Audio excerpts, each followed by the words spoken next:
Hi, everyone. My name is Rick Boynton. I'm the creative producer at Chicago Shakespeare Theater. And today I'm talking to the amazing Daryl Cloran, who will be directing our upcoming production of As You Like It, the Beatles As You Like It, which we are so excited about.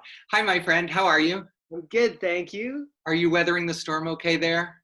We are, and here in Edmonton, Canada, we just had like a foot of snow yesterday, so it's winter all over again. Oh my God. These are challenging times, and a They foot of are. snow would make it that much more challenging, I think. So we are so excited. I mean, truly during these really uncertain days, it's like to think about this glorious production is really food for the soul. And so, can you tell us what made you put "As You Like It" together with the Beatles and make you think that that was going to be a good idea?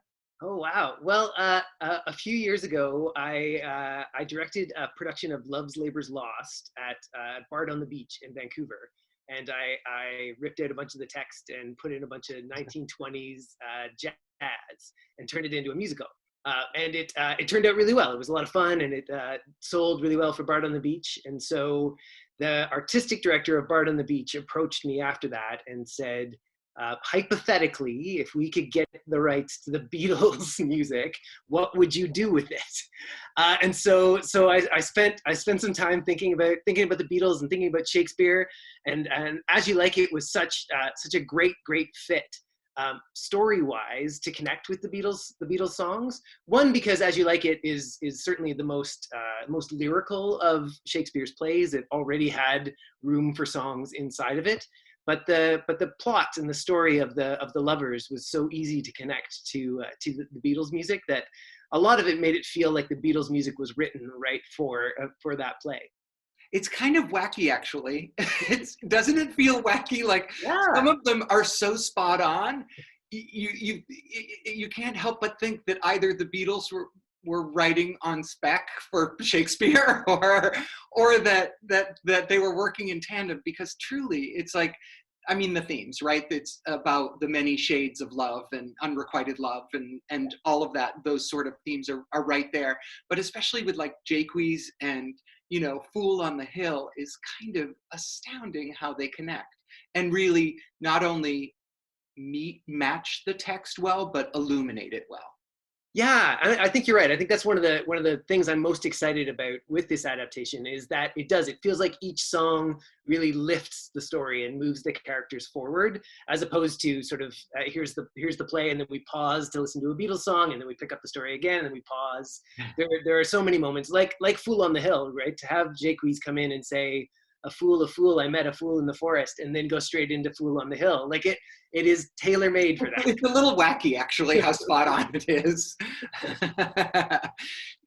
Inserting all these songs has been a really great exercise in delving into what is As You Like It. I know I have loved my time working with you on this. And can you talk about that? And like, because it really does, they live so well together that music and text are all telling the story.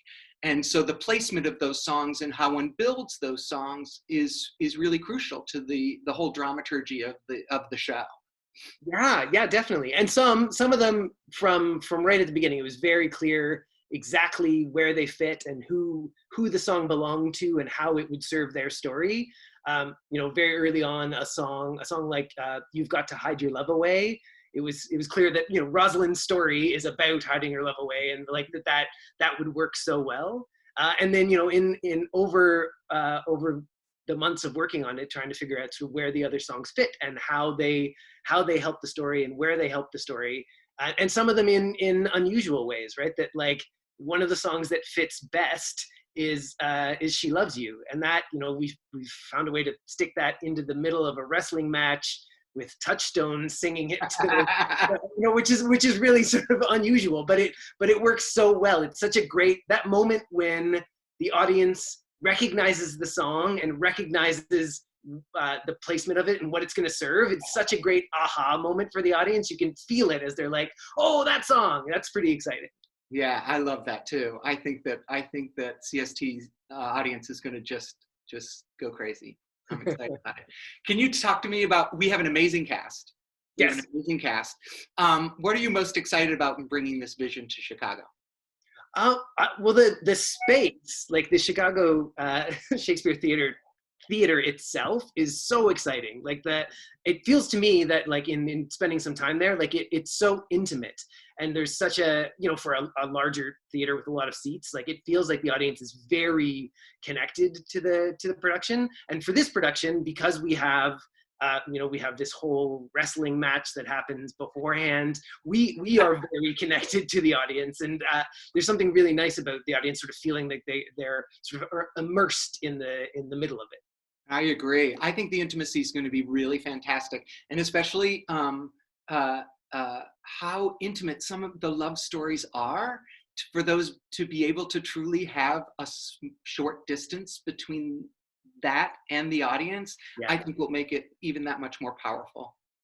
I think so. And as you said, like an incredible cast. Like I had the great fortune to come spend some time in Chicago and meet a whole bunch of incredible actors, and like the team that we've got for this, because we ask so much of them, right? Like not only do they have to be great Shakespeare performers, but they have to be great singers. A lot of them have to be great musicians, because we're counting on them to play the musical instruments for these Beatles tunes that everyone knows and everyone has strong opinions about how they should sound.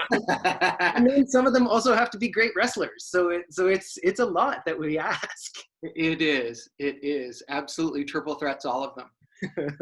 But well, we're thrilled to bring, to produce as you at CST, and to welcome you to the theater, and especially during these really, really dark times for so many people right now.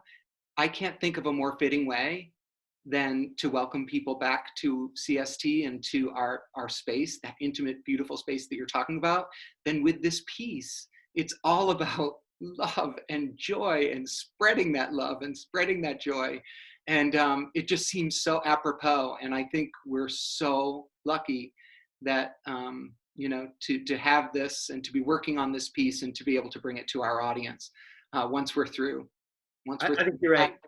It's the perfect story to come back to be able to celebrate together, to be able to sing "All You Need Is Love" together. It's the kind of show that, like, I've said to the cast before, like if at the end of this we send the audience out with a song in their heart and a belief in our shared humanity, then we've done our job. And like more than ever, that's exactly what this piece will be when we finally get to come back together again. Well, I love it. And I love thinking about it, and I can't wait to get back into the room with you, for you to get here and to be in our room with all of these amazing actors and creators. And I know that our CST audience is just going to love it. So thank you so much for taking the time today, and wishing you and your family safety and good health, and much happiness. Well, thank you. I look forward to coming to Chicago soon. Absolutely. Talk to you soon. Thanks. Bye. Bye.